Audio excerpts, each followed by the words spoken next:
नमस्कार और स्वागत है हमारे डरावने सफर में। आज हम आपको एक ऐसी भयावह कहानी सुनाने जा रहे हैं जो आपकी रूह तक सिहरन पैदा कर देगी।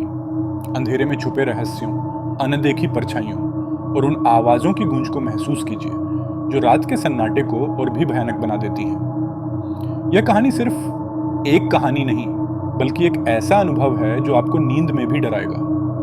तो अपनी सांसें थाम लीजिए, रोशनी धीमी कर लीजिए और तैयार हो जाइए एक खौफनाक सफर के लिए। अगर आपको हमारी कहानी पसंद आए तो चैनल को सब्सक्राइब करें और बेल आइकन दबाना न भूलें ताकि कोई भी डरावनी कहानी आप मिस न करें। रात का समय था। अंधेरे में सिर्फ रेल की पटरियों पर चलती मालगाड़ी की आवाज सुनाई दे रही थी। तेज हवा, सन्नाटा और दूर किसी उल्लू की रहस्यमयी चीख। माहौल किसी डरावनी कहानी जैसा था। यह कहानी एक मालगाड़ी के गार्ड रमेश की है, जिसने एक ऐसी रात देखी जो उसकी जिंदगी की आखिरी और सबसे भयानक रात साबित हुई। रमेश रेलवे में पिछले 20 सालों से गार्ड की नौकरी कर रहा था। उस रात उसे एक मालगाड़ी के साथ सफर करना था जो कोयला लेकर एक दूर के स्टेशन जा रही थी। मालगाड़ी रात के 11 बजे निकली और उसे तड़के 4 बजे अपनी मंजिल पर पहुंचना था। अजीब बात है, ड्राइवर श्याम ने कहा, आज इस रूट पर कुछ अजीब सा महसूस हो रहा है। तुम भी न श्याम? 20 साल हो गए इस काम में और अब भी भूत प्रेत की बातें करते हो, रमेश ने हंसते हुए कहा। लेकिन ड्राइवर गंभीर था। ये वही ट्रैक है जहां 10 साल पहले एक गार्ड की रहस्यमयी मौत हो गई थी। कहते हैं आज भी उसकी आत्मा इस ट्रैक पर भटकती है। रमेश ने उसकी बात हंसी में उड़ा दी और मालगाड़ी के आखिरी डिब्बे में जाकर बैठ गया। रात के 1 बजे के करीब मालगाड़ी एक वीरान स्टेशन के पास से गुजर रही थी। यह एक बंद स्टेशन था जहां अब कोई मालगाड़ी नहीं रुकती थी। तभी रमेश को महसूस हुआ कि उसके डिब्बे में कोई और मौजूद है। उसने टॉर्च उठाई और चारों ओर रोशनी डाली।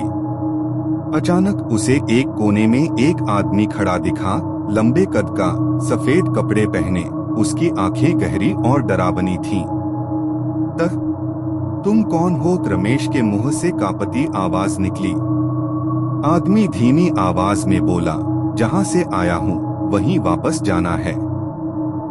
रमेश ने चौंककर उसकी ओर देखा, लेकिन ये मालगाड़ी तो बंद स्टेशन पर रुकी ही नहीं थी।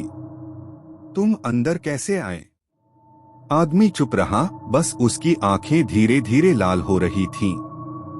रमेश का दिल अब तेजी से धड़क रहा था। उसने अपने टॉर्च से चारों ओर देखा, लेकिन जब उसने दोबारा कोने में नजर डाली तो वह आदमी वहां नहीं था। उसका शरीर कांपने लगा। तभी उसने खिड़की से बाहर झांका और उसकी आंखें फटी रह गईं। वही आदमी अब मालगाड़ी के साथ साथ पटरियों पर दौड़ रहा था। रमेश की चीख निकल गई। वह आदमी अब हंस रहा था, एक भयावह हंसी। अचानक रमेश को लगा कि कोई उसकी गर्दन दबा रहा है। वह हिल भी नहीं पा रहा था। उसकी सांसें तेज हो गईं।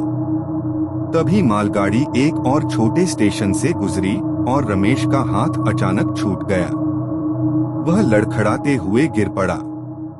उसका दिल जोर जोर से धड़क रहा था। उसने महसूस किया कि मालगाड़ी के आखिरी डिब्बे में अब भी कोई मौजूद था। तू यहाँ क्यों आया? यह मेरी मालगाड़ी है।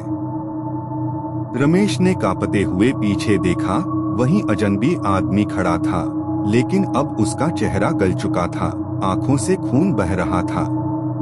अगली सुबह जब मालगाड़ी अपने गंतव्य पर पहुंची तो गार्ड का डिब्बा खाली था। रमेश वहां नहीं था। रेलवे के कर्मचारियों ने खोजबीन की तो उन्हें कुछ दूर पटरी के पास रमेश का शव मिला। उसका चेहरा डर से विकृत था, आंखें खुली रह गई थीं, जैसे उसने कुछ बेहद भयानक देखा हो। लोग कहते हैं कि रमेश की आत्मा अब भी उसी ट्रैक पर भटकती है और हर रात 1 बजे कोई न कोई उस अजनबी यात्री को देखता है जो मालगाड़ी के आखिरी डिब्बे में चढ़ने की कोशिश करता है। क्या आप कभी ऐसी अकेली मालगाड़ी में सफर करेंगे?